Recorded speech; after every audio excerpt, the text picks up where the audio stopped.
Amos தீர்க்கதரிசியின் புஸ்தகத்தில் 9ஆம் அதிகாரம் 12ஆம் வசனத்திலே தேவன் கொடுத்த வாக்குத்தத்த வசனம். அந்நாளிலே விழுந்து போன தாவீதின் கூடாரத்தை நான் திரும்ப எடுப்பித்து அதன் திறப்புகளை அடைத்து அதில் பழுதாய் போனவைகளை சீர்படுத்தி பூர்வ நாட்களில் இருந்தது போல அதை ஸ்தாபிப்பேன் என்று இதை செய்கிற கர்த்தர் சொல்லுகிறார். விழுந்து போன தாவீதின் கூடாரத்தை நான் திரும்ப எடுப்பித்து அதன் திறப்புகளை அடைத்து அதில் பழுதாய் போனதை சீர்படுத்தி பூர்வ நாட்களில் இருந்தது போல அதை ஸ்தாபிப்பேன் என்று இதை செய்கிற கர்த்தர் சொல்லுகிறார். ஆண்டவர் நமக்கு இந்த மாதத்தில் கொடுத்த இந்த வாக்குத்தத்த வசனத்தை அநேகருக்கு நிறைவேற்றி வந்திருக்கிறார். கரங்களை உயர்த்தி கர்த்தரை மகிமைப்படுத்துவோமா? அல்லேலூயா.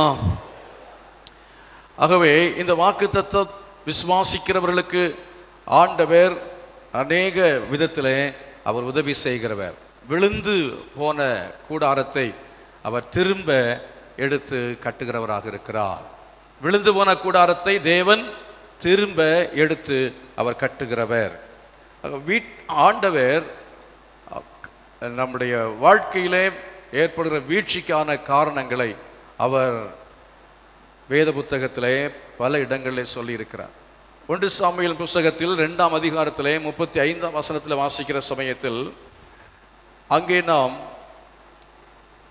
ஏலியினுடைய குடும்பத்துக்கு சொல்லப்பட்ட ஒரு வசனத்தை நாம் வாசிக்க முடியும். ஏலியின் குடும்பத்தை பார்த்து ஆண்டவர் சொல்லுகிறார். என்ன சொல்லுகிறார் பாருங்கள். 1 சாமுவேல் புஸ்தகத்தில் 2ஆவது அதிகாரத்தில் 35ஆம் வசனத்தில் இப்படி சொல்லுகிறார். நான் என் உள்ளத்துக்கும் என் சித்தத்துக்கும் ஏற்றபடி செய்யத்தக்க உண்மையான ஒரு ஆசாரியனை எழும்ப பண்ணி அவனுக்கு நிலையான வீட்டை கட்டுவேன். அவனுக்கு நிலையான வீட்டை கட்டுவேன். ஆண்டவர் சொல்லுகிறார், உண்மை உள்ளவனுக்கு உண்மை உள்ளவனுடைய கூடாரத்தை திரும்ப எடுத்து கட்டுவேன் என்று சொல்லுகிறார். கர்த்தரை மகிமைப்படுத்துவோம். அல்லேலூயா. ஓசியா 4ஆம் அதிகாரம் 1ஆம் வசனத்தில் நாம் படிக்கிற சமயத்தில் அங்கே 3 காரியங்கள் விஷயங்கள் சொல்லப்படுகிறது. தேவன் நம்முடைய விழுந்து போனதான கூடாரமானாலும் சரி, விழுந்து போன நம்முடைய கூடாரம் என்பது நம்முடைய குடும்பம், கூடாரம் என்பது நம்முடைய சபை அல்லாவிட்டா கிறிஸ்தவம், விழுந்து போன கிறிஸ்தவமாக இருந்தாலும் சரி, விழுந்து போன சபையானாலும் சரி, விழுந்து போனதான தேவனுடைய அதாவது இந்த உலகத்தில் எந்த ராஜ்யமானாலும் சரி, விழுந்து போனதான தொழில் இன்னும் வியாபாரம் இவைகளெல்லாம் விழுந்து போயிருக்கலாம். தேவன் அதை எடுத்து கட்டுகிற தேவன்.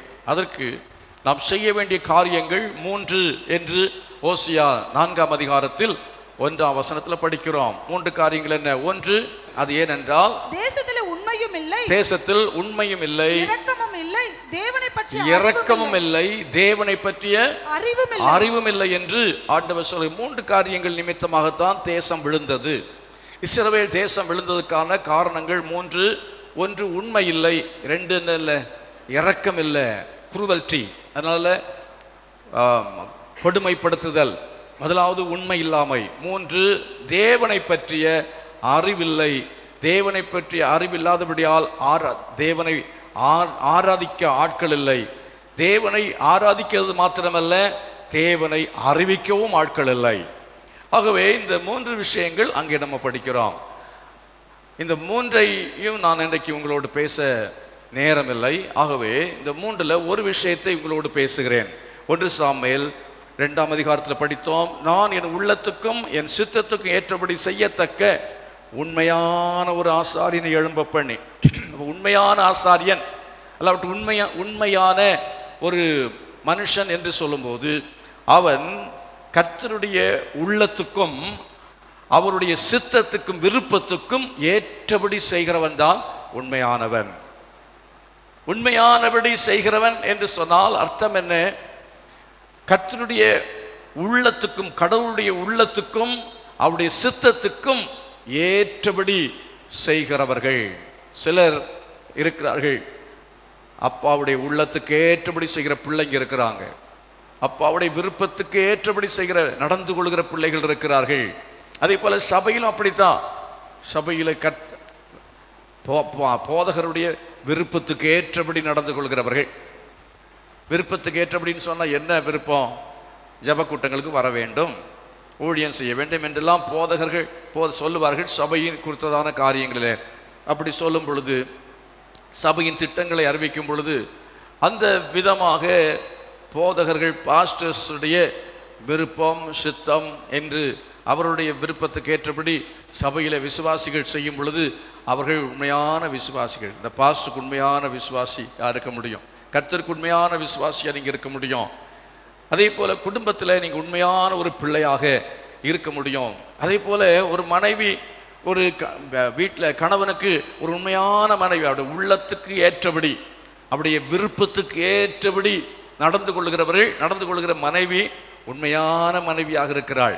அதே போல மனைவியுடைய விருப்பத்துக்கு ஏற்றபடி அவருடைய உள்ளத்துக்கு ஏற்றபடி நடந்து கொள்கிற கணவன் உண்மையான கணவனாக இருக்கிறான். ஆகவே தான் ஆண்டவர் இங்கே சொல்கிறான், நான் என் உள்ளத்துக்கும் என் சித்தத்துக்கும் ஏற்றபடி செய்யத்தக்க உண்மையான ஒரு ஆசாரியனை எழும்ப பண்ணி அவனுக்கு நிலையான வீட்டை கட்டுவேன்.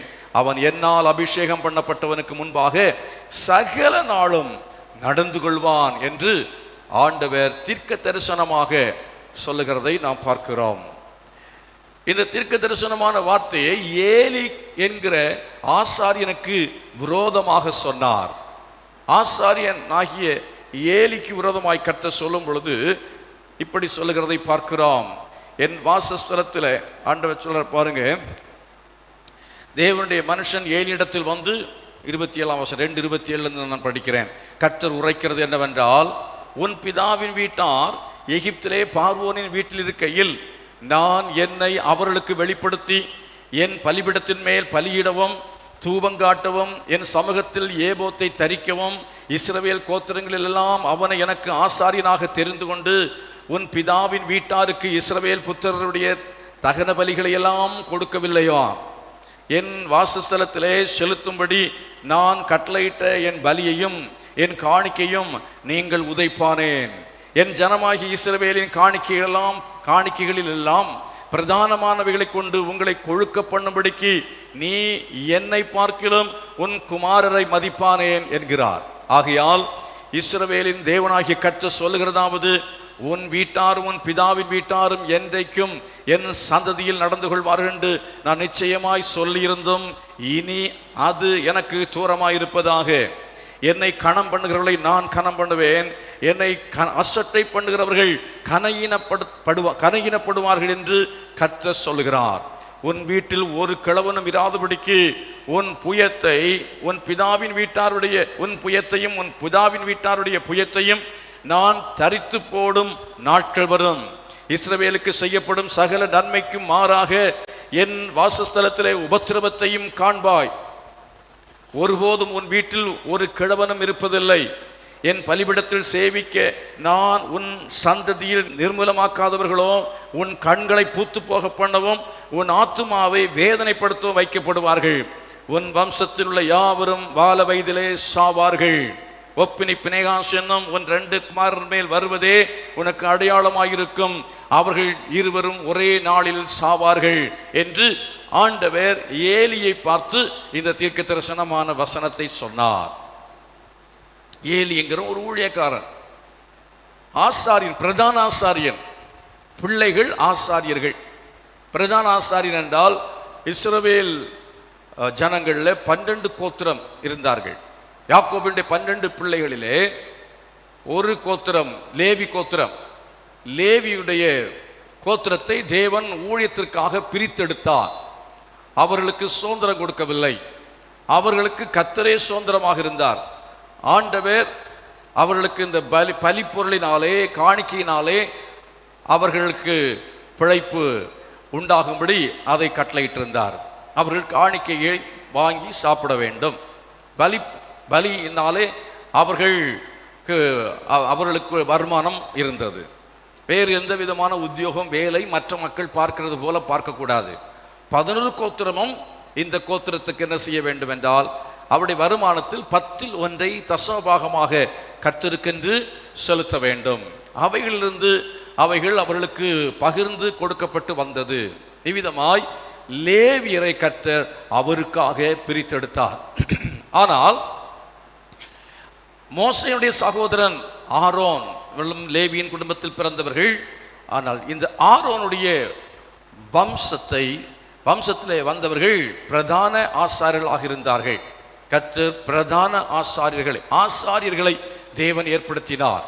ஆசாரியர்கள் அவர்களுக்குள்ளே காணப்பட்ட லேவியர்கள் ஆசாரியர்கள் என்று அந்த லேவி கோத்திரத்தில் 2 வகை இருந்தார்கள். இந்த ஏலி என்கிறவன் இந்த லேவி கோத்திரத்தில் உட்பட்டவனாய் அவன் பிரதான ஆசாரியனாக இருந்தான். இதை நாம் 1 சாமுவேலின் புஸ்தகத்திலே படிக்க முடியும். ஆசாரனாகிய ஏலி கர்த்தருடைய ஆலயத்தின் வாசல் நிலையண்டையிலே அவன் ஒரு ஆசனத்தின் மேல் உட்கார்ந்திருந்தான் என்று 1ஆம் அதிகாரம் 9ஆம் வசனம் சொல்கிறது. 1:9 சொல்கிறது. ஆசாரியனாகிய ஏலி என்பதாய் பார்க்கிறோம். ஆகவே கடவுளுக்கு முன்பாக மனிதனுக்கும் கடவுளுக்கும் இடையிலே நின்று அவன் கடவுளுக்கு, அதாவது மனிதனுக்காக பிராயத்த சித்தம் செய்கிறவன், தேவனுக்காக மனுஷனுக்காக தேவனிடத்தில் பரிந்து பேசுகிறவன், அவ்விதமாக கடவுளுடைய ஊழியத்தை செய்கிறவன், ஆசரிப்பு கூடாரத்தின் ஊழியத்தை செய்கிறவன். அப்படி ஆசரிப்பு கூடாரத்திலே அவன் பலிகளை செலுத்துகிறவன். தேவனுடைய மகா பரிசுத்த ஸ்தலத்துக்குள்ளே அவன் வருடத்துக்கு ஒரு முறை பிரவேசிக்கிறவன். இப்படிப்பட்ட ஒரு புனிதமான வேலை, மகிமையான வேலையை கர்த்தர் அவனுக்கு வைத்திருந்தார். இந்த ஆசாரிய வேலை, இந்த ஊழியத்தை செய்ய வேண்டும் என்று சொன்னால் வேதம் சொல்லுகிறது எபிரேயர் நிருபத்திலே, ஆரோனை போல அழைக்கப்பட்டால் ஒழிய தானாய் ஒருவனும் இந்த ஊழியத்திற்கு ஏற்படுகிறதில்லை என்று சொல்லப்பட்டிருக்கிறது. அப்படி என்றால் தேவனால் உண்மையாக அழைக்கப்பட்டிருக்க வேண்டும். பிழைப்புக்காக அல்ல, பிழைப்பதற்காக வருகிற ஒரு வேலை அல்ல இந்த வேலை. இந்த வேலையினாலே பிழைப்புண்டு. அவளுக்கு ஆண்டவர் வேண்டிய உணவை கொடுப்பார், உடையை கொடுப்பார். ஆனால் இது பிழைப்புக்கான ஒரு குறுக்கு வழி இல்லை என்பதை அறிந்து கொள்ள வேண்டியது அவசியம். ஆகவே தான் எபிரேயர் நிருபக்காரன் தெளிவாக எழுதும் பொழுது, ஆரோனை போல அழைக்கப்பட்டால் ஒழிய ஒருவரும் தானாய் இந்த ஊழியத்திற்கு ஏற்படுகிறதில்லை என்று நீங்கள் வாசிக்க முடியும். மேலும் ஆரோனை போல தேவனால் அழைக்கப்பட்டால் ஒழிய ஒருவனும் இந்த கனமான ஊழியத்துக்கு தானாய் ஏற்படுகிறதில்லை. ஒருவனும் இந்த கனமான ஊழியத்திற்கு தானாய் ஏற்படுகிறதில்லை என்று எபிரேயர் 5ஆம் அதிகாரம் 4வது வசனத்திலே சொல்லியிருக்கிறது. அந்தபடியே கிறிஸ்துவும் பிரதான ஆசாரியராகிறதுக்கு தம்மை தாமே உயர்த்தவில்லை. நீர் என்னுடைய குமாரன், இன்று நான் உம்மை ஜெனிப்பித்தேன் என்று அவரோடைய சொன்னவரே அவரை உயர்த்தினார். அந்த அர்த்தம் என்ன? தன்னைத்தானே அவர் என்ன செய்யல, செல்ஃப் ஸ்டைல் ஒரு ப்ராஃபட்டா இல்லைன்னு சொன்னா ஒரு ப்ரீச்சரா, ஒரு டீச்சரா இயேசு கிறிஸ்து தன்னை அவர் என்ன செய்யவில்லை, ஏற்படுத்தி கொள்ளவில்லை. அவர் ரட்சகராக இந்த உலகத்தில் வந்திருந்த போதிலும் கூட அவர் வரவில்லை. தேவனால் அனுப்பப்பட்டவராய் இந்த உலகத்தில் வந்தார். ஆகவே தேவனுடைய ஊழியம் என்பது அது புனிதமானது. தேவனுடைய வேலை என்பது அது மகிமையானது. தேவனுடைய வேலையை இந்த உலகத்தில் ஒரு வேலையுமே கிடைக்கல படிக்கிறதுக்கு. அதாவது இப்போ எல்லாமே பாடம் ஃபெயிலு, ஆகவே பைபிள் ஸ்கூலுக்கு போகிறேன் அப்படின்னு சொல்லி நிறைய பேர் பைபிள் ஸ்கூலுக்கு போகிறதுக்கு முடிவெடுத்து விடுகிறார்கள். ஒரு வேலையும் கிடைக்கவில்லை, ஆகவே ஊழியத்துக்கு போகலாம், எப்படியாவது 5 ஆத்துமாவை சம்பாதித்து விடுவேன். எத்தனை ஆத்துமாவை? 5 ஆத்துமா. எதுக்கு? அதில் இருந்து என்ன கிடைக்கும்? உங்களுக்கு வாடகைக்கு பணம் வரும், சாப்பாட்டுக்கு பணம் வரும். அதுக்கு மேலே ஒரு 5 ஆத்துமாவை சம்பாதித்தால் அதனாலே ஒரு இடத்த வாங்கலாம். ஒரு ட்ரஸ்ட் அப்படின்னு சொல்லி ஏற்படுத்தி, அந்த ட்ரஸ்டில் மனைவி ஒரு மெம்பர், அம்மா ஒரு மெம்பர், பிள்ளை ஒரு மெம்பர், இவர் ஒரு மெம்பர், ஒரு 4-5 பேர் குடும்பத்தில் உள்ளவங்களே அங்கமாகி அவங்க பேரில் தலைமுறைக்கு பணம் சம்பாதிப்பு, அல்லாவிட்டால் சொத்துக்களை சம்பாதிப்பது. இதுக்கு தான் trust. Assemblies of God trust கிடையாது. அசம்பிளிஸ் ஆஃப் காடை நீங்கள் ட்ரஸ்ட் பண்ணுங்க, ஏன்னா இது ட்ரஸ்ட் கிடையாது. ஸ்தோத்திரம். It is organisation. இது ஒரு ஆர்கனைசேஷனாக இருக்கிறது. இது ஒரு குறிப்பிட்ட நபருடைய பெயரில் இல்லவே இல்லை. ஆகவே குறிப்பிட்ட நபருடைய பெயரில் நிலம் வாங்குவதற்கும் பணம் சம்பாதிப்பதற்கும் உரியதான ஒரு மார்க்கம் அல்ல கிறிஸ்தவ ஊழியம் என்பதை நன்றாக விளங்கி கொள்ள வேண்டியது அவசியம். பெட்டிக்கடை மாதிரி எங்கெங்கே ஊரெல்லாம் பெட்டிக்கடை போடுறது மாதிரி ஊழியத்தை ஆரம்பித்து நான் மந்திரவாதம் எடுக்கிறேன் அப்படின்னு சொன்னால் அவன் ஊழியக்காரன் இல்லை. அனைவரும் நினைக்கிறாங்க, இந்த பாஸ்ட் என்னைக்காவது சொல்லியிருக்கிறாரா, உன் வீட்டில் மந்திரவாதம் வச்சுருக்கு நான் எடுக்கிறேன் அப்படின்னு சொல்லியிருக்கிறாரா? இல்லை. ஆகவே மந்திரவாதம் வச்சிருக்குன்னு சொல்கிறவன் தான் உண்மையான ஊழியக்காரன். மந்திரவாதம் வச்சிருக்கு அப்படின்னு ஒருத்தர் சொன்னார்.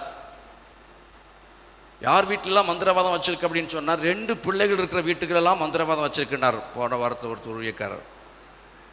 நானும் பார்த்தேன், மேக்சிமம் எல்லா வீட்லேயும் 2 பிள்ளைங்க தான் இருக்கிறாங்க. ஆகவே ஆல்மோஸ்ட் 2 பிள்ளை இருக்கிற வீட்டில் எல்லாருக்குமே ஒரே குழப்பமாக போச்சு.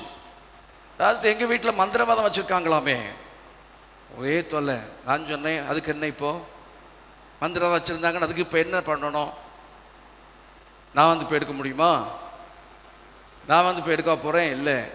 மந்திரவாதம் வச்சவனை பற்றியும் கவலைப்பட வேண்டாம், மந்திரவாதம் எடுக்கிறவனை பற்றியும் கவலைப்பட வேண்டாம். ஆண்டவர் இயேசு கிறிஸ்து மந்திரவாதிக்கு மேலான தெய்வம், மந்திரவாதத்துக்கு மேலான தெய்வம். அவர் வச்சவனையும் பார்த்துக்கிடுவார், அவன் எடுக்கிறவனையும் பார்த்துக்கிடுவார். கர்த்தர் மகிமைப்படுத்துவோமா?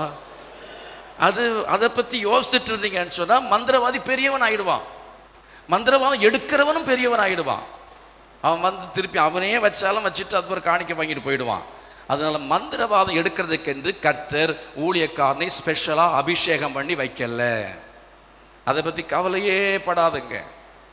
தீர்க்க தரிசனம் சொல்வதற்கென்று ஆண்டவனை அபிஷேகம் பண்ணி இருக்கிறார். இல்லை, ஊழியக்காரனை அபிஷேகம் பண்ணனா அவன் நிச்சயமாக அவன் வாயிலிருந்து தீர்க்க தரிசனமான வார்த்தைகள் வரும். கர்த்தர் மகிமைப்படுத்தும். அல்லேலூயா. ஞாயிற்றுக்கிழமை பேசுகிற வார்த்தைகள் வசனங்கள் தீர்க்க தரிசனமாய் உங்களுக்கு வரும். தலையில் கை வச்சு உன் வயிற்றுக்குள்ளால மருந்து இருக்கு, உனக்கு வந்து இந்த மாதிரி அது இருக்கு இது இருக்கு அப்படின்னு சொல்லி நம்மளை பயமுறுத்துறது இருக்கிறதே, அது தீர்க்க தரிசனம் அல்ல.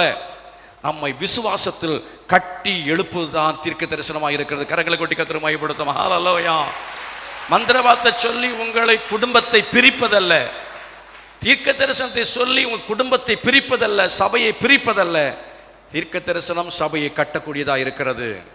அதே போல மந்திரவாதத்தை சொல்லி குடும்பங்களை பிரிப்பதல்ல, இயேசுவை பற்றி சொல்லி இயேசு நல்லவர் என்று சொல்லி இயேசு அவர் குடும்பத்தின் தலைவர், நம்ம எல்லாரும் ஒன்னா இருக்கணும், ஐக்கியமா இருக்கணும், சந்தோஷமா இருக்கணும், சமாதானமா இருக்கணும் அப்படி என்கிறதை சொல்லுகிறவன் தான் சரியான தீர்க்கதரிசி, சரியான ஊழியக்காரன். கள்ள தீர்க்கதரிசிகளுக்கும் கள்ள போதகர்களுக்கும் எச்சரிக்கையா இருக்க வேண்டியது அவசியமா இருக்கிறது. ஆமீன் சொல்லுவோமா? பைபிளை தூக்கிட்டு வரவன் எல்லாரும் ஊழியக்காரன் கிடையாது. அது எங்க இருந்தாலும் சரி, நம்முடைய சபையிலே இருந்து எழும்பினாலும், நம்முடைய சபையில் உள்ளவர்களாக இருந்தாலும், உங்க வீடுகளுக்கு வந்து காசு கேட்கிறானா அவன் கேயாசி, அவன் கேயாசி. பின்வாசல் வழியா வாங்குறவன். உங்க தசமபாகம் காணிக்கை வீட்டில் வர்ற ஊழியர்கள் கையில கொடுக்க கூடாது. ஏன்? அவளை நம்ப வேண்டாம் என்று சொல்லவில்லை. காணிக்கை தசமபாகங்களை பண்டகசாலையில கொண்டு வாருங்கள் என்று ஆண்டவர் சொல்லி இருக்கிறார். அதை நீங்க செய்யுங்கள். எந்த பணமா இருந்தாலும் சரி, ஆபீஸில் வந்து கொடுத்து பில்டிங் ஃபண்டுக்கு நீங்க ரிசிப்ட் வாங்கி கொள்ளலாம். தசமபாகம் காணிக்கை நீங்க கொடுத்ததுக்கு நீங்கள் அதை கன்ஃபார்ம் பண்ணலாம், உறுதி செய்யலாம், வந்து சேர்ந்ததா என்று உறுதி செய்து கொள்ளலாம். உங்கள் காணிக்கைகள், உங்களுடைய பணங்கள், காணிக்கைகள் என்பதும் அது உத்தரவாதத்துக்குரியது. அது சரியாக கணக்கு வைக்கப்பட வேண்டும். அதிலே நாங்கள் உண்மை உள்ள மக்களாக இருக்க வேண்டும். சபையிலே இருக்கிற ஆசாரியன் அதிலே உண்மை உள்ளவனாக இருக்க வேண்டியது அவசியமாக இருக்கிறது. அப்படி உண்மை இல்லாத ஆசாரியனா இருந்தால் கர்த்தர் அவனுக்கு சொல்லுகிற வசனத்தை தான் இப்போ கொஞ்சம் முன்னால நான் வாசித்தேன். கொஞ்சம் முன்ன வாசித்த வசனம் வேற யாருக்கு? உண்மை இல்லாத ஊழியக்காரனுக்கு. எந்த ஒரு ஊழியக்காரன் உண்மை இல்லாமல் இருக்கிறானோ அவனை பார்த்து தான் கர்த்தர் அந்த 1 சாமுவேல் 2ஆம் அதிகாரத்திலே ஏலிக்கு சொன்னாரே, அந்த வசனம் உண்மை இல்லாத ஊழியக்காரனுக்காய் கர்த்தர் சொல்லுகிற வசனமாக இருக்கிறது. உண்மை உள்ளவனை பார்த்து கர்த்தர் சொல்லுகிறார், உண்மையான மனுஷனுடைய குடும்பத்தை நான் என்ன செய்வேன்? நிலையான வீடாக கட்டுவேன் என்று கர்த்தர் சொல்லுகிறார். கரங்களை சேர்த்து கர்த்தர் மகிமைப்படுத்துவோமா? ஆண்டவருடைய ஊழியத்தில் உண்மையா செஞ்சான். என் ஆண்டவர் ஊழியத்துக்கு அழைத்ததுக்கு பிறகு எனக்கு ஆண்டவர் கொடுத்ததான் ஒரு சபை. அந்த சபையில் இருக்கிற சமயத்தில் எனக்கும் அந்த ஊழியருக்கும் அவருக்கு எனக்கும் இடையிலே கொஞ்சம் மன வேறுபாடு ஏற்பட்டது. என்னாலும் அல்ல, அவராலும் அல்ல, இன்னொரு நபரால. அந்த சூழ்நிலையிலே நான் அவரை விட்டு நான் விலக வேண்டும் என்கிற நிலைமை வந்த பொழுது, நான் அந்த இடத்தை விட்டு விலகுகிற சமயத்தில் அந்த சபையினுடைய எந்த பொருளை ஆனாலும் எந்த ஒரு ஆத்மாவை ஆனாலும் எனக்கு நான் சொந்தமாக்கி கொள்ளவில்லை. அந்த சபையில் உள்ள ஆத்மாக்களை அப்படி அங்கே விட்டு விட்டேன். அந்த சபையில் உள்ளதான பொருளை அப்படியே நான் விட்டு விட்டேன். ஒரு துரும்பு கூட எடுக்கவே இல்லை. சோதோம் குமாரா அந்த ராஜாக்களோடு, சோதோமின் ராஜாக்களோடு கூட யுத்தம் ஏற்பட்ட பிறகு ஆபிரகாமிடத்தை வந்து கேட்கிறார்கள், ஜனத்தை கூட பொருள் எல்லாம் எடுத்துக்கொள்ளும். ஆனால் ஆபிரகாம் என்ன செய்தான் தெரியுமா? 2 கரங்களை உயர்த்தி அவன் சொல்லுகிறான், என் கையை நான் உயர்த்துகிறேன், ஒரு சரடாகிலும் நான் எடுத்துக்கொள்வதில்லை, ஒரு சரடாகிலும் நான் எடுத்துக்கொள்வதில்லை. ஆபிரகாமை நான் ஐஸ்வர்யவான் ஆக்கினேன் என்று நீ சொல்லாதபடிக்கு ஒரு சரடாகிலும் நான் எடுத்துக்கொள்ள மாட்டேன் என்று சொல்லி அவன் 2 கரங்களும் உயர்த்தினான் என்பதாய் பார்க்கிறோம். கைகளை உயர்த்த முடியுமா?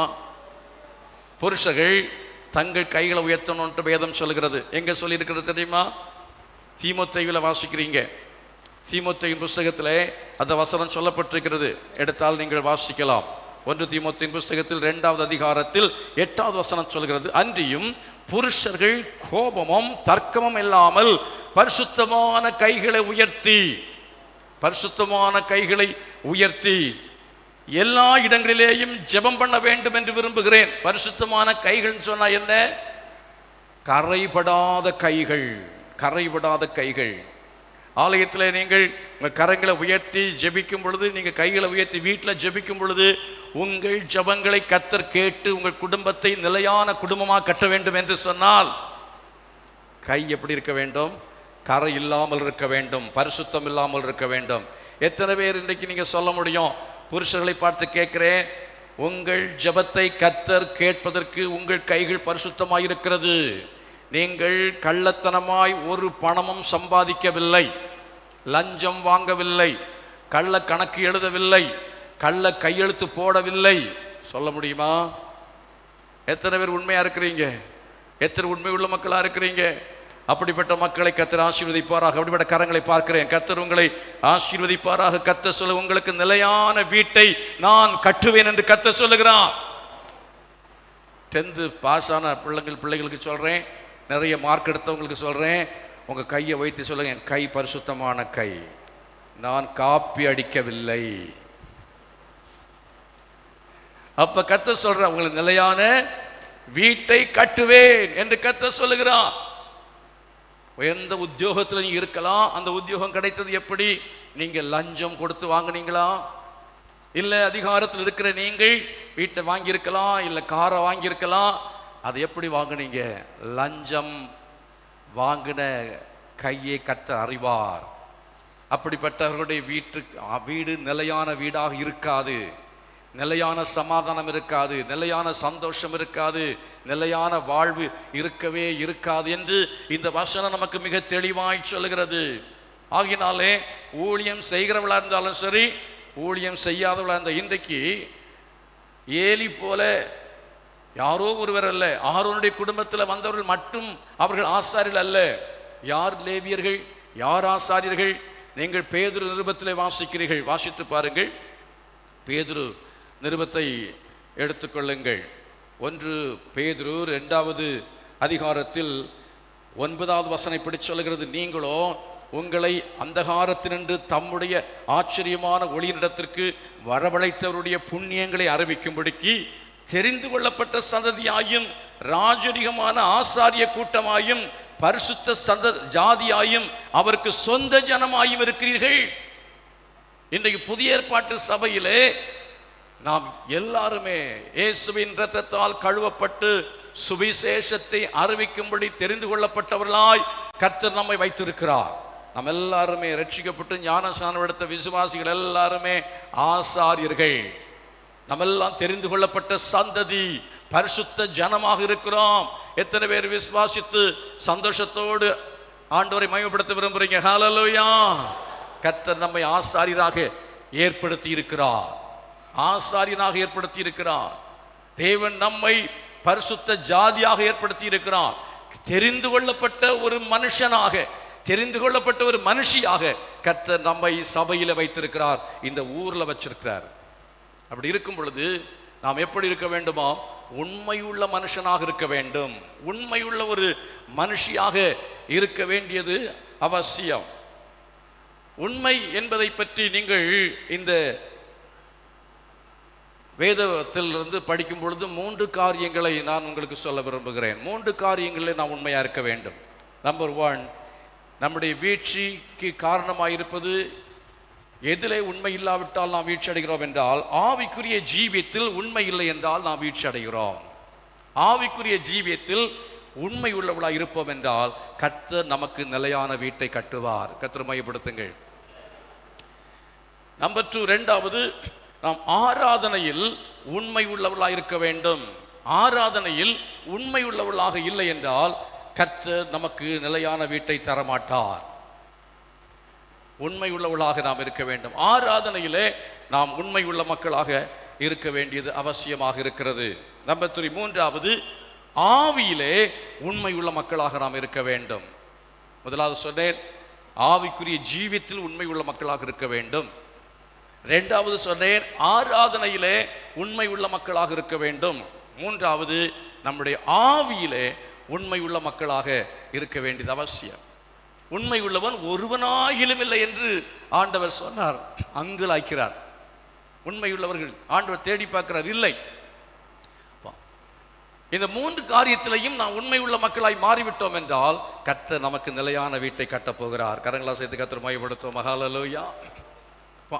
எதுல உண்மையா இருக்க வேண்டும்? முதலாவது, ஆவிக்குரிய ஜீவியத்திலே உண்மை உள்ள மக்களாக இருக்க வேண்டும். ஆவிக்குரிய ஜீவியத்திலே உண்மையா இருப்பது என்பதன் பொருள் என்ன? எபிரேயர் நிருபத்தில் 3ஆம் அதிகாரத்தில் 2வது வசனத்தை வாசித்து பாருங்கள். The book of Hebrews chapter 3 verse 2. தேவனுடைய வீட்டில் எங்கும் உண்மையுள்ளவனாய் இருந்தது போல, மோசே தேவனுடைய வீட்டில் எங்கும் உண்மை உள்ளவனாய் இருந்தது போல, இவரும் தம்மை ஏற்படுத்தினவருக்கு உண்மை உள்ளவராய் இருக்கிறார். மோசே தேவனுடைய வீட்டில் எங்கும் உண்மை உள்ளவனாய் இருந்தான். தேவனுடைய வீடு என்று சொல்லுவது the spiritual life, ஆவிக்குரிய வாழ்க்கை. ஆவிக்குரிய வாழ்க்கையிலே எந்த ஏரியாவை எடுத்துக்கொண்டாலும் அவன் உண்மை உள்ளவனாக இருந்தான். அதே போல ஒரு ஊழியக்காரனாக இருந்தாலும் ஒரு விசுவாசியா இருந்தாலும் அவர் என்ன செய்ய வேண்டும் என்று, ஆவிக்குரிய ஜீவியத்தில் எல்லா ஏரியாவிலும் உண்மையா இருக்க வேண்டும். எல்லா ஏரியானா என்னென்ன ஏரியாக்கள்? ஜெபம் என்பது ஒரு ஏரியா, வேத வாசிப்பு ஒரு ஏரியா, காணிக்கை கொடுப்பது என்பது ஒன்று இருக்கிறது, தசமபாகம் கொடுக்கிறது ஒன்று இருக்கிறது, ஊழியம் செய்வது என்று இருக்கிறது, ஆராதனைக்கு வர்றது இருக்கு. இப்படி எல்லா காரியங்களும் எடுத்துக்கொள்ளலாம். ஆகவே ஒரு விசுவாசியுடைய ஆவிக்குரிய ஜீவியத்தில் எல்லா ஏரியாக்களிலேயும் அவர்கள் எப்படிப்பட்டவர்களாக இருக்க வேண்டும்? உண்மை உள்ள மக்களாக இருக்க வேண்டியது அவசியம். ஏலியுடைய வாழ்க்கையில உள்ள பிரச்சனை என்ன பாருங்க. 1 சாமுவேல் புஸ்தகத்தில் நீங்கள் 1ஆம் அதிகாரம் 9வது வசனத்தை வாசிக்கலாம். 1 சாமுவேல் புஸ்தகம் 1ஆம் அதிகாரத்தில் 9வது வசனம் இப்படி சொல்கிறது: சீலோவிலே அவர்கள் புசித்து குடித்த பின்பு அந்நாள் எழுந்திருந்தாள். ஆசாரியனாகிய ஏலி கர்த்தருடைய ஆலயத்தின் வாசல் நிலையண்டையிலே ஒரு ஆசனத்தின் மேல் உட்கார்ந்திருந்தான் என்று சொல்லப்பட்டிருக்கிறது. வயசானது என்பது உண்மைதான். வயசானவர்கள் அவர்கள் உட்கார்ந்தா இருக்க முடியும், வேற ஒன்றும் செய்ய முடியும்னு பேசலாம். ஆனால் இங்கே இன்னொரு உண்மையை புரிந்து கொள்ள வேண்டும். அதாவது தேவனுடைய ஆலயத்தில், தேவனுடைய சபையில் அல்லாட்ட ரட்சிக்கப்பட்ட ஒரு மனுஷன் அவன் என்ன செய்யக்கூடாது என்றால், அவன் சும்மா இருக்கக்கூடாது. கர்த்தரை மகிமைப்படுத்துங்கள். அல்லேலூயா. ஆலயத்தில் இவன் சும்மா இருந்தான் என்றால் வாசல் நிலையண்டையிலே ஒரு ஆசனத்தின் மேல் உட்கார்ந்திருந்தான். அவ்வளவுதான், உட்கார்ந்திருந்தான். அநேகர் ஊழியத்தில் சும்மா உட்கார்ந்து இருக்கிறாங்க. ஊழியத்தில் நல்ல திட்டமிட்டு ஊழியம் செய்யாத ஊழியர்களாக இருந்தால் அவர்களுடைய வாழ்க்கையில கர்த்தர் கணக்கு கேட்பார். ஆகவே தான் ஊழியக்காரன் சொன்னா ஞாயிற்றுக்கிழமை விட்டு அடுத்த ஞாயிற்றுக்கிழமை இடையில் நல்லா படுத்து தூங்கிட்டு ஞாயிற்றுக்கிழமை வந்து நான் உங்கள் மத்தியில் ஏதோ ஒரு டான்ஸ் ஆடிக்கிட்டு போனால் அது ஊழியம் கிடையாது. ஏதோ 2 தீர்க்க தரிசனம்னு சொல்லிட்டு போனால் அது ஊழியம் கிடையாது. ஏதோ ஒரு ஆராதனைன்னு சொல்லிட்டு போனால் அது ஊழியம் கிடையாது. உத்தரவாதம் உள்ளவர்களாக நாம் இருக்க வேண்டியது அவசியம். இதை கர்த்தர் என்னிடத்தில் கணக்கு கேட்பதற்கு நான் கணக்கு ஒப்புவிக்கிறவனாக இருக்க வேண்டியது அவசியம். ஒரு ஞாயிற்றுக்கிழமை அடுத்த ஞாயிற்றுக்கிழமைக்குள்ளால எவ்வளவு சோறு சாப்பிட்றனோ, எத்தனை தோசை சாப்பிட்றோம், எத்தனை இட்லி சாப்பிட்றோம், எல்லாத்துக்கும் கணக்கு ஆண்டவர் கொடுக்கணும். இவ்வளவு சாப்பிட்றியே, நீ என்ன செஞ்சேன்னு கேட்பார். நீ என்ன செய்தேன்னு கேட்பார். இந்த ஜனங்களுக்காக நீ என்ன செய்தாய்? உடனே நீங்க உங்ககிட்ட வந்து அப்படி கேட்டாருன்னா நீங்க சொல்லுவீங்க, எங்க பாஸ்டர் ஒண்ணுமே செய்ய மாட்டேங்கிறாரு, எங்க வீட்டு பக்கமே வர்றதில்லை அப்படின்னு நீங்க புகார் சொல்லலாம். ஆனா அது நியாயமா இருந்தால் தான் அவர் ஏற்றுக்கொள்வார். நான் என்ன செய்கிறேன் என்று கர்த்தர் நேரடியாக என்னை பார்ப்பார். திங்கட்கிழமை என்ன செய்கிறேன், செவ்வாய்க்கிழமை என்ன செய்கிறேன், புதன்கிழமை என்ன செய்கிறேன் என்பதை கர்த்தர் பார்ப்பார். இப்படி சொல்லும் பொழுதும் இன்னும் நான் அதிகமாய் செய்ய வேண்டும். சரீரம் கொஞ்சம் ஒத்துழைக்கிறது குறையத்தான் செய்கிறது. வாலிபத்தில் ஓடுனது மாதிரி இப்போ ஓட முடியும். இப்போ நான் திடீர்னு வாலிபம் என் பேரப்பிள்ளை பிறந்த பிறகு தான் இந்த மாதிரி வார்த்தைய தானாக வந்துடுது. ஆகவே நான் இன்னும் வாலிபந்தான். அதுதான் நான் உங்களுக்கு சொல்லிக் கொள்கிறேன். போன வாரம் அவர் சொன்னார் பாருங்க, எனக்கு 40 வயசு என்ற சொன்ன மாதிரி சொன்னார். அந்த கன்னியாக்காரர் சொன்னார், பார்க்கும் பொழுது வயசு குறைவாகத்தான் தெரிகிறது. அதுக்காக கர்த்தருக்கு ஸ்தோத்திரம். வயது குறைவாகவே மதிக்கப்படுவது நல்லது. ஆனால் என்னவா இருந்தாலும் சரி, வயதுன்னு ஒன்று இருக்குது. அது போக போக கொஞ்சம் என்ன செய்ய முடியாது, முன்பு போல எல்லாம் செய்ய முடியாதபடிக்கு கொஞ்சம் களைப்பு இருக்கலாம், சோர்வு இருக்கலாம். ஆக அதே போல எதிர்பார்க்கக்கூடாது. நீங்கள் பாஸ்டர் வந்து எதுக்கெடுத்தாலும் ஓடி வந்துடணும் அப்படின்னு சொல்லி எதிர்பார்க்கவே கூடாது. ஒருத்தர் ஐசியூவில் இருக்கிறார், அவரை போய் பார்க்க வேண்டும் என்று சொன்னால் கோமாவில் இருக்கிறார், போய் பார்த்தேன். ஒரு மரித்து போனால் போய் அடக்கம் பண்ணேன். அதே போல் ஆறுதல் கூட்டம் வைத்தார்கள், போய் ஆறுதல் கூட்டத்தில் பேசினேன். அதுக்கு பிறகு ஒரு கல்யாண வீட்டில் பிரசங்கம் ஒன்றும் பண்ணேன். ஒரு கல்யாணம் நடத்தணும்னு சொன்னாங்க, நடத்தி வச்சேன். ஆலோசனைக்கு அவர்கள் வந்தாங்க, ஆலோசனை சொன்னேன். இப்படி நிறைய காரியங்கள் செஞ்சுருக்கு. இதுக்கு மேலே யார் யாருக்கு பிரச்சனையோ, உள்ளுக்கு வேலை செய்கிறவங்களுக்கு பிரச்சனை இருக்கும், அதை தீர்த்து வைக்கணும். இன்னும் அலுவலக சம்பந்தமான காரியங்கள், இப்படி பல காரியங்கள் இருக்கும். இதெல்லாவற்றையும் செய்து முடித்து சனிக்கிழமானா ரொம்ப களைப்பாயிடும். சனிக்கிழமானா களைப்பாயிடும். சனிக்கிழமையும் சேர்ந்து வேலை செஞ்சா ஞாயிற்றுக்கிழமை ரொம்பவே களைப்பாய்விடும். ஆகவே ஊழியக்காரர்களாகியவர்கள் ஊழியத்தில் அவர்களும் களைத்து போகக்கூடிய அளவுக்கு வேலை உண்டு, அவளுக்கு பொறுப்புண்டு. இதை புரிந்து கொள்ள வேண்டியது அவசியம். அதனால தான் நான் சொன்னேன், நீங்கள் என்ன செய்யக்கூடாதுன்னா, அதாவது டாக்டர் வீட்டில் வந்து எனக்கு ஸ்கேன் பண்ணணும், அவரே வந்து என்ன செய்யணும்னா அவர் மெடிக்கல் ஸ்டோரை ஒரு வண்டியில் வச்சு தள்ளிட்டு வந்து அவர் இங்கே மருந்து கொடுக்கணும், அவர் ஸ்கேன் பண்ணி அவர் பிளட் எல்லாம் டெஸ்ட் பண்ணி அவர் எனக்கு என்ன செய்யணும்னா வீட்டிலையே மருந்து கொடுக்கணும். ஒவ்வொரு வீடு வீடாக வந்து, ஐயா உங்கள் வீட்டில் வியாதி உள்ளவங்க இருக்கிறாங்களா, எல்லாம் சுகமாக இருக்கிறாங்களா, வீடு வீடாக கதவை தட்டி டாக்டர் கேட்கணும்னா முடியுமா? டாக்டர் ஒரு ஆள், வியாதி உள்ளவர்கள் வீட்டில் இருப்பாங்க, இல்லாமல் இருப்பாங்க. ஊர் ஊராக கிராமமாக தெருவா போய் செய்ய முடியாது.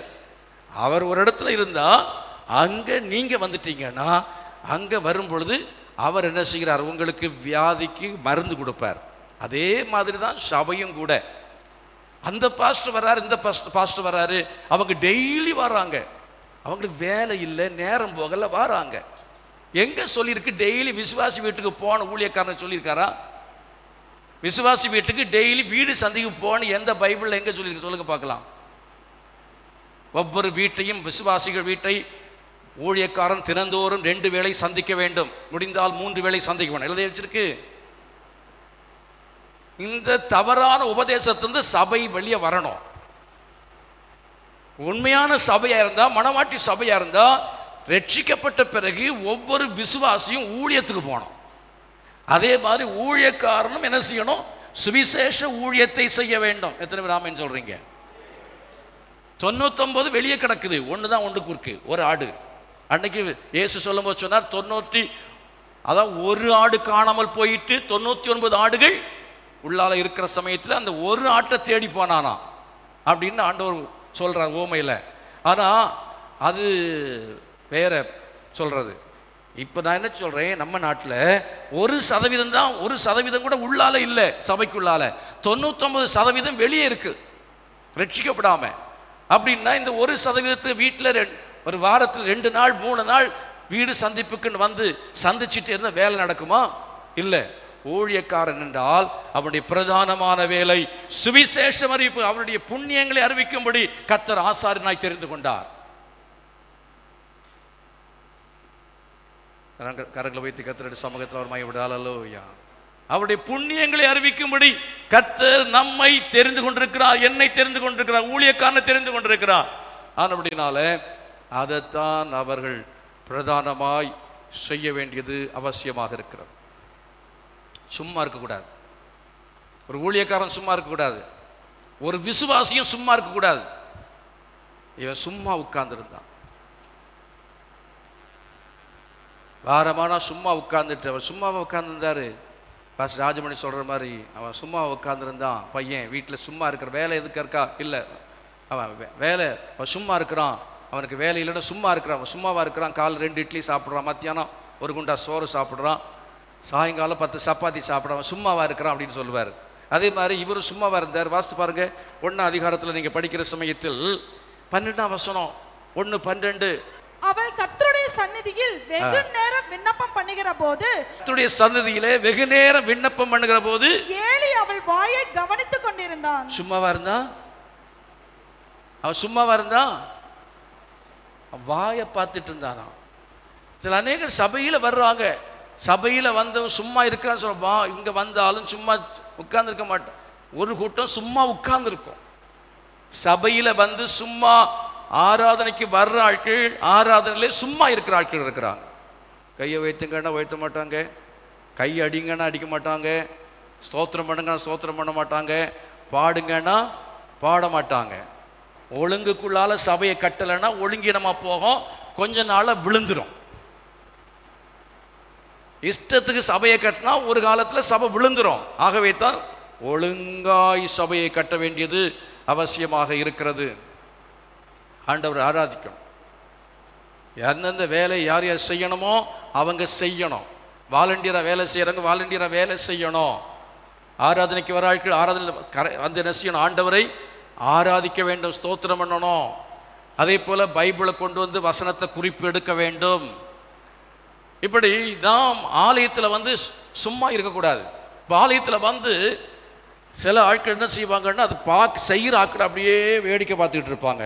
யாரை குறிப்பெடுக்கிறாங்க, நான் வாய் பார்த்துட்டு இருப்பாங்க. நீ உட்காந்து எழுது, குறிப்பெழுது, எழுத தெரியுமில்லை. சிலர் அல்லேலூயா ஸ்தோத்திரம் அப்படின்ட்டு ரொம்ப ஒருவேளை கொஞ்சம் ஆர்ப்பாட்டமாக அவங்க ஆவில் நிரம்பி துதிக்கலாம். இவன் இப்படியே பார்த்துட்டே நிற்பான். ஆவில் நிரம்பி ஜெபிக்கிறவங்க ஜெபிக்கட்டுமே, அந்நிய பாஷை பேசட்டுமே. நீயும் அந்நிய பாஷை பேசு, நீயும் ஸ்தோத்திரம் பண்ணு. வாய்ப்பாக்குறது மாதிரி இவனும் என்ன செஞ்சுட்டு இருந்தார்? அந்த அம்மா ஜெபம் பண்ணிட்டு இருந்தாங்க. இந்த அம்மா ஜெபம் பண்ணிட்டு இருந்தாங்க. கூட போய் உட்கார்ந்து ஜெபத்தை நடத்தலாம், இல்லைன்னா ஜெபம் நடத்துகிற ஒரு ஆளாக இருக்கலாம், அது செய்யலாம் இல்லையா? அதுக்கு தானே வர்றாங்க, ஜெபத்துக்கு தானே நம்ம வந்தாங்க. வந்த உடனே முதல்ல போய், ஏமா என்ன பிரச்சனை, உன்னை பார்த்தா கொஞ்சம் சோகமாக இருக்குது, கொஞ்சம் கவலையாக இருக்குது தெரியுது, என்ன விஷயம், என்ன பிரச்சனையா அப்படின்னு கேட்டு கொஞ்சம் கவுன்சிலிங் கொடுத்து ஆலோசனை கொடுத்து வசனத்தை சொல்லி அந்த அம்மாவுக்காக ஜெபம் பண்ணியிருக்கணும். அதுதானே செய்யணும். ஆலயத்துக்கு வந்தால் ஜெபம் பண்ணுறதுக்கு ஆள் இல்லை. அந்த அம்மா தானாகவே போய் உட்கார்ந்துருந்து அவங்களாகவே தெரிந்த விதத்தில் அந்த அம்மா ஜெபம் பண்ணுறாங்க. சும்மாவாது இருக்கணும்ல. வாய் பார்த்துட்டு இருந்தார். அவள் என்ன செய்யற? வாயை வசனம் அப்படித்தானே வாய் பார்த்து கொண்டது. நான் சொல்றது கொஞ்சம் அந்த வார்த்தையை நம்ம லாங்குவேஜில் சொல்கிறேன், ஆனால் கொஞ்சம் ஸ்டாண்டர்டாக அங்கே எழுதியிருக்கு. எப்படி எழுதியிருக்குது? ஏலி அவள் வாயை இருக்கா இல்லையா? சில சமயத்தில் நம்ம அப்படி வாய் பார்க்குற ஆட்களை மாறிடுறோம். ஒரு வேலையும் செய்ய மாட்டாங்க, ஒரு வேலையும் செய்யாத வாய் பார்க்குற ஆட்கள். வாய் என்ன செய்வோம்? அவன் என்ன செய்கிறான் அடுத்தவன் செய்கிறத பார்த்துட்டு என்னையா பிரயோஜனம்? நம்ம ஏதாவது செய்யணும். ஆமேன்னு சொல்லுவோமா? இவன் கேமரா பிடிக்கும், அதை பார்த்துக்கிட்டே இருக்கிறது. இவங்க ஒருத்தர் எல்சிடி ப்ரொஜெக்ட் அதை பார்த்துட்டு பார்க்கறது என்ன கிடைக்கும் உங்களுக்கு? ஒன்றும் கிடைக்காது. வேடிக்கை பார்க்கறதுக்காக சபைக்கு வர வேண்டாம் என்று கர்த்தர் சொல்லுகிறார். வேடிக்கை பார்க்கிற இடம் அல்ல தேவனுடைய சபை. தேவனுடைய சபையிலே ஜெபிக்கிறோடு சேர்ந்து ஜெபிக்கணும், ஊழியம் செய்கிறோடு சேர்ந்து ஊழியம் செய்ய வேண்டும். தேவனுடைய காரியங்களுக்காக கொடுக்கிற மக்களோடு சேர்ந்து கொடுக்க வேண்டும். இப்படி நீங்கள் ஒவ்வொருவரும் நீங்கள் சும்மா இருக்கக்கூடாது என்பதைத்தான் ஆண்டவர் கர்த்தருடைய ஆவியானந்த காலையில் நமக்கு அவர் பேசுகிறவராக இருக்கிறார். கரங்களை வைத்து கர்த்தரை மையப்படுத்துங்க. அல்லேலூயா. ஏலி வாய் பார்த்துட்டு இருந்தாலும் பரவாயில்ல, அவன் கவனித்துக் கொண்டிருந்தான். அவள் வாயை கவனித்துக் கொண்டிருந்தான் என்று மட்டும் சொல்லப்படவில்லை. அடுத்த வசனத்தை பாருங்க. அந்நாள் தன் இருதயத்திலே பேசினாள், அவளுடைய உதடுகள் மாத்திரம் அசைந்தது, அவள் சத்தமோ கேட்கப்படவில்லை. ஆகையால் அவள் வெறித்திருக்கிறாள் என்று ஏலி நினைத்து. சிலருக்கு ஆலயத்தில் வந்துட்டான், அவங்க அடுத்தவங்களை பற்றி பல காரியங்கள், அவங்களுக்கு பல விதமான எண்ணங்கள் உண்டாகி விடுகிறது. அப்படி இருப்பாரோ, இப்படி இருப்பாரோ, இந்த மாதிரி இருக்குமோ. எதுக்கு அந்த விதமான நினைப்பு? பாசிட்டிவா நினைங்க, எல்லாரை பற்றியும் பாசிட்டிவா நினைங்க. தேவனுடைய சபையில் வர்ற விசுவாசிகளை குறித்து பாசிட்டிவா நினைங்க.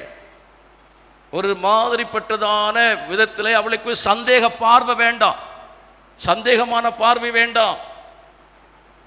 அவர் எப்படி இந்த வீட்டை கட்டியிருப்பார்? லஞ்சம் வாங்கியிருப்பாரோ? அவர் வாங்கின கணக்கு கொடுத்துட்டு போட்டோம், நீங்க எதுக்கு அதை பத்தி கவலைப்படுறீங்க? லஞ்சம் வாங்கியிருப்பாரோ?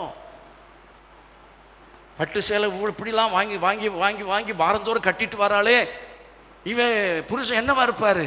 எங்க திருடி இருப்பாரோ? இந்த மாதிரிப்பட்ட யோசனைகள்லாம் வேண்டாம். அடுத்தவங்களை பார்த்து ஒரு மாதிரி பார்த்துட்டு அப்படிப்பட்ட ஒரு விதமான தவறான எண்ணங்கள், தவறான எண்ணங்கள். உங்களால் ஜெபிக்க முடியவில்லையா? ஜெபிக்கிறவங்க ஜெபிக்கட்டும், பொறாம வேண்டாம். ஜெபம் பண்ண விடுங்க. உங்களால் ஊழியம் செய்ய முடியவில்லையா? அவங்க ஊழியம் செய்யட்டும்.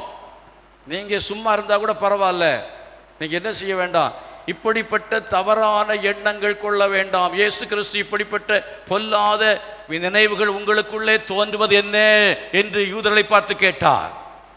பொல்லாத நினைவுகள் ஒவ்வொருவரை குறித்து நமக்குள்ளாலே வரலாம். அப்படிப்பட்ட எண்ணங்களுக்கு இடம் கொடுக்காதபடிக்கு நம்முடைய நினைவில் கூட பாவம் செய்யாமல் இருக்க கர்த்தர் உதவி செய்வாராக. கர்த்தர் மையப்படுத்தும். ஹல்லேலூயா. நம்ம இங்க வரும்போது யாரையும் நினைக்க வேண்டாம், ஆண்டவரை நினைப்போம்.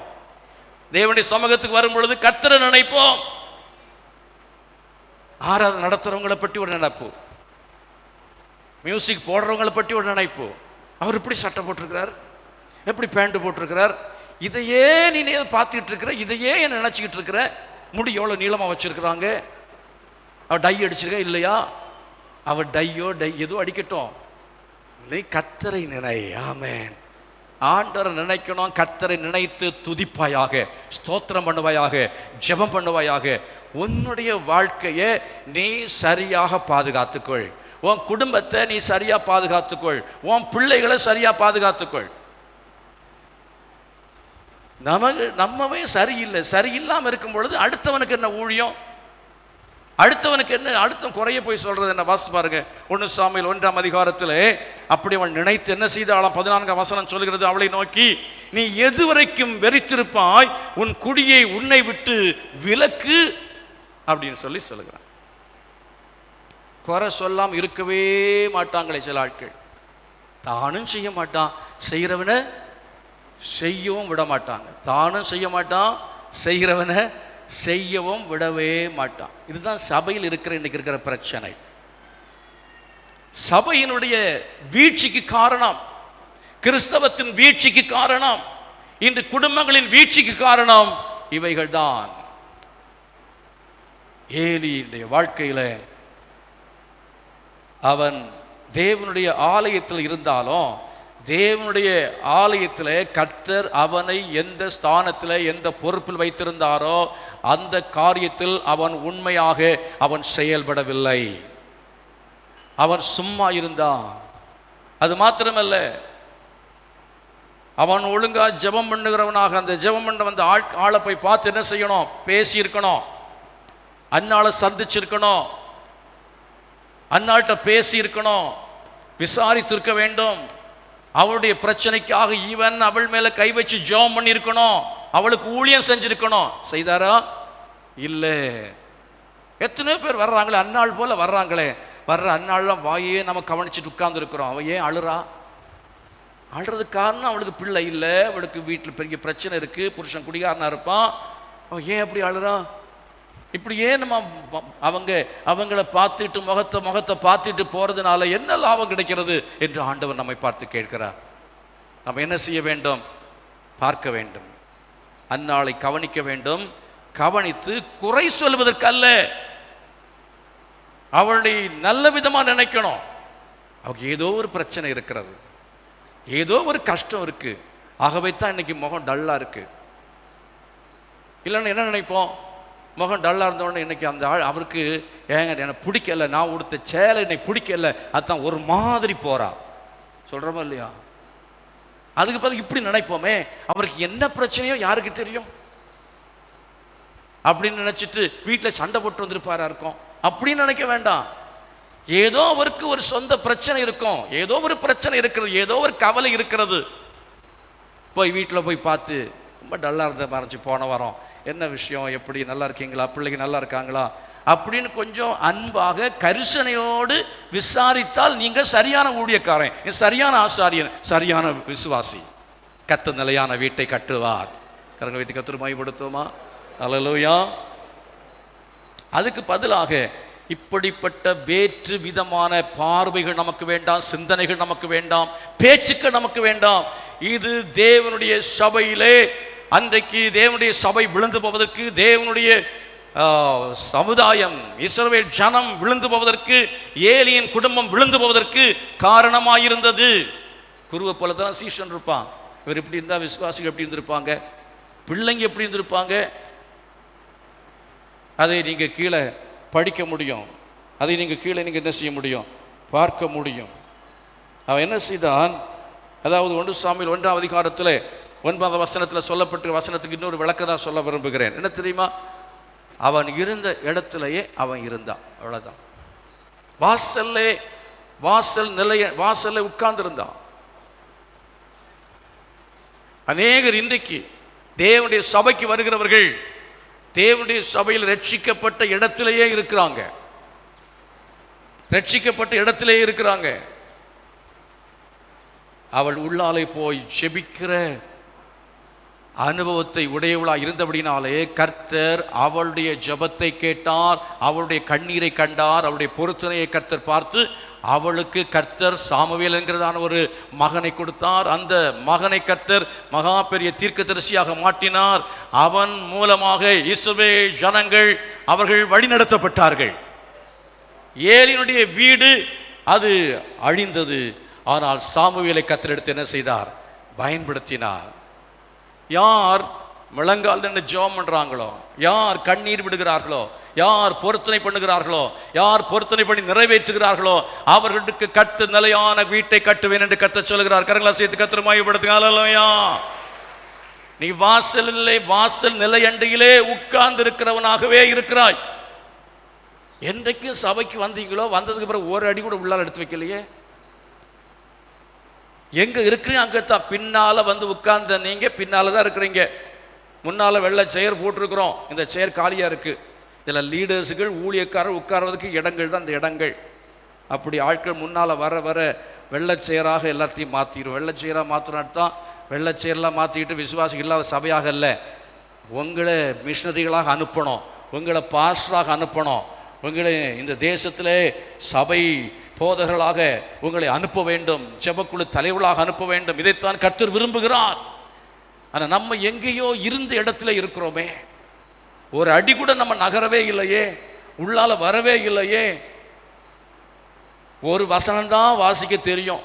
10 வருஷத்துக்கு முன்னால படித்தோம். ஒரு வசனம் வாசிக்கணும்னு பாஸ்டர் ஒரு வசனமாவது வாசிக்கன்னு சொன்னார் பாஸ்டர். ஆகவே இப்போ ஒரு வசனம் வாசித்துக்கிட்டே இருக்கேன். 10 வருஷம் இப்போ ஒரு வசனம் தான் வாசிக்கிறார். டெய்லி ஒரு வசனம் அப்படியே வாசித்தாலும் பைபிளை திறந்து ஏன் வாசிப்பானேன், அவ்வளோ சிரமம் எதுக்கு, கேலண்டரை பார்த்தா போச்சு.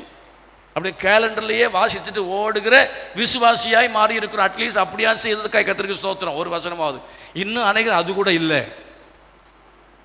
வாசல் நிலையண்டையிலே உட்கார்ந்து நல்லா காற்று வாங்கிட்டு உட்கார்ந்துருக்குறாங்க. நல்ல காற்று வந்த உடனே எங்கே காற்று, ஃபேன் காற்று இருக்கிற இடத்த பார்த்து உட்கார்ந்து விடுவோம். நல்லது, சந்தோஷம். அதை உடனே ஏசி பண்ணால் இன்னும் சந்தோஷம்தான். ஆனால் இந்த சுகத்தில் இருக்கக்கூடாது. நரகத்துக்கு போகிற மக்கள் ஏராளம் ஏராளம் ஏராளம் ஊரில் உலகத்தில் இருக்கிறாங்க. அதை பற்றிய சிந்தனை நமக்கு உள்ளால வேண்டும். எத்தனை பேர் வேண்டும்னு சொல்கிறீங்க? ஆமென். ஏலியினுடைய குடும்பத்தை பற்றி பார்த்து கர்த்தர் சொன்னார், உன் குடும்பத்தில் ஒரு கிழவனும் இருப்பதில்லை. உன் குடும்பத்தில் பிள்ளைகள் என்ன செய்வார்கள்? அழிந்து போவார்கள். 2 பேரும் ஒரே நாள் சாவார்கள். இப்படி கர்த்தர் நம்ம குடும்பத்தை பற்றி சொன்னால் எப்படி இருக்கும் நினச்சி பாருங்க. சாமுவேலை கொண்டு கர்த்தர் சொன்ன முதல் தீர்க்க தரிசனம் யாருக்கு? பாஸ்டருக்கு, சீனியர் பாஸ்டருக்கு முதல் தீர்க்க தரிசனம். பெரிய தீர்க்க தரிசி முதல் தீர்க்க தரிசனம் யாருக்கு? அவன் பாஸ்டருக்கே ஆண்டவர் அவனை கொண்டு பேசுகிறார். எப்படி இருந்திருக்கும் பாருங்க. ஒரு சின்ன பையன். இந்த நல்ல வேளை சாமுவேலை வேற யாரும் அடிச்சு கொன்னே போட்டிருப்பான். நீ சின்ன பையன், என்னைக்கு நீங்க உனக்கு இந்த தீர்க்க தரிசனம் வரம் கிடைச்சது? யார் உனக்கு இதை சொல்லி தந்தாங்க இப்படி சொல்றதுக்கு அப்படின்னு சொல்லி வேற யாரும் இந்த காலத்தில் அடிச்சு கொண்டிருப்பாங்க. ஆனா அந்த விஷயத்தில் அவனை கொஞ்சம் பாராட்டணும். ஏலி ஒருவேளை அது நிமித்தமாக கர்த்தர் பரலோகத்தை கொடுத்துருப்பான்னு நினைக்கிறேன். அல்லேலூயா. ஆகவே நாம் நம்முடைய வாழ்க்கையில் என்ன செய்ய வேண்டும்? உண்மை உள்ளவள், ஆவிக்குரிய ஜீவியத்திலே உண்மை உள்ளவளாக இருக்க வேண்டும் என்று கர்த்தருடைய ஆவியானவர் நமக்கு தெளிவாய் சொல்லுகிறார். நிதானிக்கிற மக்களாக இருக்க வேண்டும். சமயம் முடிகிறதுனால நான் இந்த ஒரு விஷயத்தை தான் இன்னைக்கு நான் சொல்றதை தெளிவாக சொல்லி முடிச்சிடுறேன். ஆமாம், 3ஐயும் மேலோட்டமாக நான் பேசிட்டு போகிறதுல எனக்கு சந்தோஷம் இல்லை, திருப்தி இல்லை. ஆகவே ஆவிக்குரிய ஜீவியத்திலே உண்மை உள்ள மக்களாக இருந்தால் கர்த்தர் நம்மை அவர் உயர்த்துவார். எத்தனை பேர் விசுவாசிக்கிறீங்க? ஆவிக்குரிய விஷயத்தில் ஜீவியத்திலே உண்மை உள்ள மக்களாக இருந்தால் தேவன் நமக்கு நிலையான வீட்டை அவர் தருவார். 1 சாமுவேல் 2:11-18 வரையில் நாம் படிக்கிற சமயத்திலே அங்கே நாம் இன்னொரு விஷயத்தை நாம் அவனுடைய வாழ்க்கையில் கற்றுக்கொள்கிற காரியம் என்ன? ஃபெயிலியர், அவனுடைய தோல்வி. அவனுடைய ஏலியினுடைய பிரச்சனை என்னவென்றால் ஆவிக்குரிய பகுத்தறிவின் இல்லாமை. ஆவிக்குரிய பகுத்தறிவில்லாமை. வெகு நேரம் ஜெபம் பண்ண உடனே வெறித்திருக்கிறாள் என்று சொல்லி அவன் நினைத்தானே. காரணம் என்ன? The spiritual discerning. He did not have the spiritual discernment. அவனுக்குள்ளால் அந்த ஆவிக்குரிய பகுத்தறியும் தன்மை அவனுக்குள் இல்லாமல் இருந்தது. நமக்குள்ளால் அது பகுத்தறிகிற தன்மை இருக்க வேண்டும். எந்த ஊழியக்காரன் சரியான ஊழியக்காரன், எவன் சரியில்லாத ஊழியக்காரன் அப்படிங்கிறத பகுத்தறிய வேண்டும். எந்த விசுவாசி உண்மையான விசுவாசி, யார் பொய்யான விசுவாசி என்கிறதை நாம் பகுத்தறிய வேண்டும். எந்த சபை சரியான சபை, எது சரியில்லாத சபை என்பதை பகுத்தறிய வேண்டும்.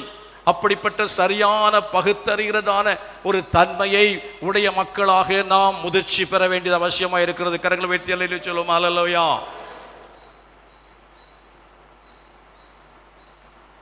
1 சாமுவேல் 2:22 கடைசியை வாசியுங்கள். 1 சாமுவேல் 2:22. ஏலி மிகுந்த கிழவனாயிருந்தான். அவன் தன் குமாரர் இஸ்ரவேலருக்கெல்லாம் செய்கிற எல்லாவற்றையும் அவர்கள் ஆசரிப்பு கூடாரத்தின் வாசலில் கூட்டம் கூடுகிற ஸ்திரீகளோடு சயனிக்கிறதையும் கேள்விப்பட்டு அவர்களை நோக்கி, நீங்கள் இப்படிப்பட்ட காரியங்களை செய்கிறது என்ன? இந்த ஜனங்கள் எல்லாரும் உங்கள் பொல்லாத நடக்கைகளை சொல்ல கேட்கிறேன். அவருடைய பிள்ளைகள் ஆசரில் இருந்தாலும் அவளை சரியாக அவன் வளர்த்தவில்லை. பிள்ளைகள் அவனோடு ஊழியத்தில் இருந்தாலும் அவர்களை சரியாய் வளர்த்தவில்லை. அவர்கள் அங்கே செலுத்துகிற காணிக்கையை அவர்கள் பலவந்தமாக எடுத்துக்கொண்டார்கள். காணிக்கையிலே உண்மை இல்லை, பணத்திலே உண்மை இல்லை, ஊழியத்திலே உண்மை இல்லை. ஆண்டவர்கள் கொடுத்த அந்த ஊழியத்திலே அவர்கள் உண்மையாக இல்லை.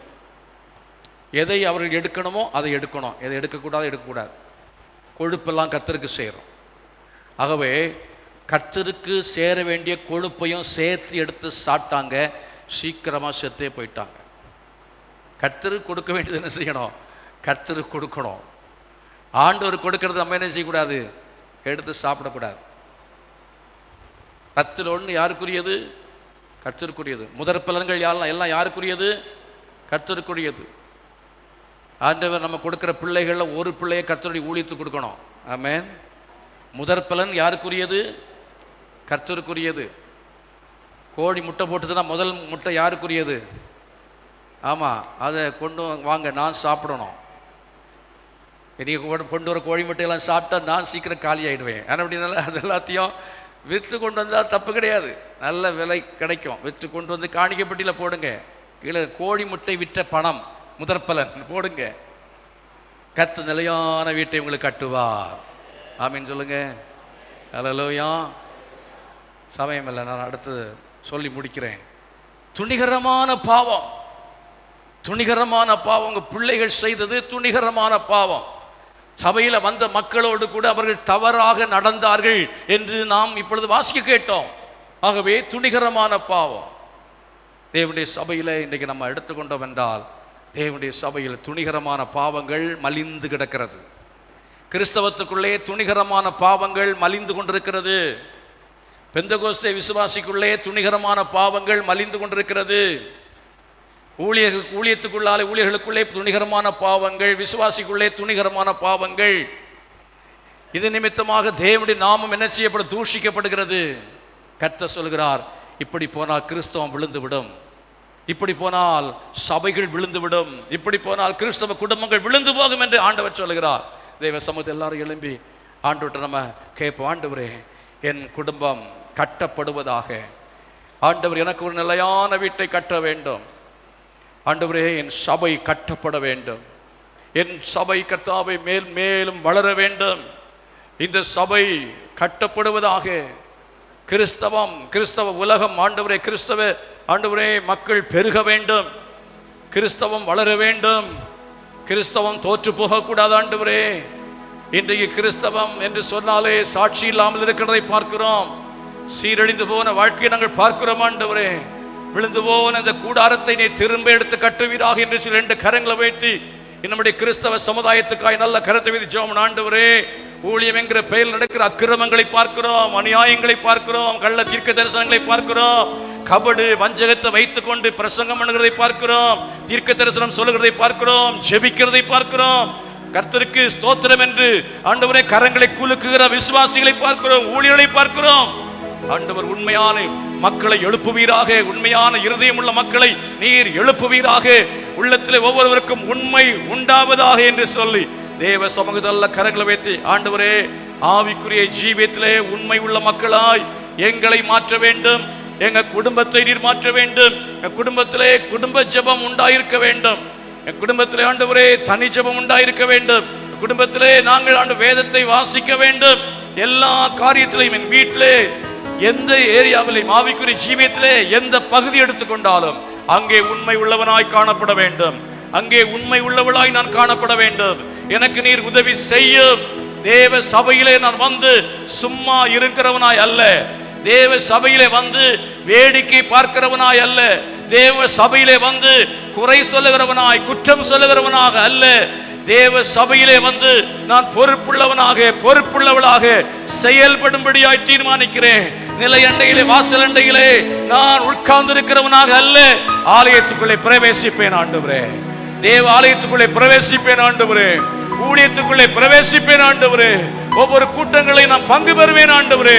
அப்படிப்பட்ட ஒரு பொறுப்புள்ள வாழ்க்கையை, உத்தரவாதம் உள்ள வாழ்க்கையுடையவனாக, உண்மை உள்ள வாழ்க்கையுடையவனாக என்னை மாற்றுவீராக என்று சொல்லி தேவ சமூகத்தில் கரங்களை வைத்து ஜெபிக்கிற ஒவ்வொருவருடைய வாழ்க்கையிலே கர்த்தர் குறைகளை நீக்குகிறார்.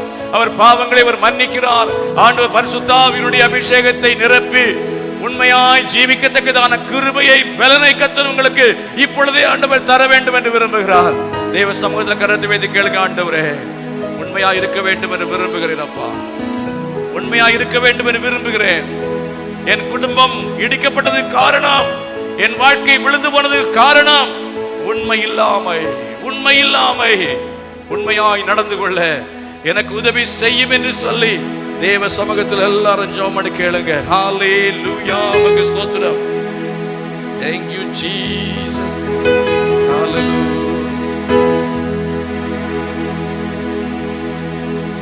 ஹalleluya.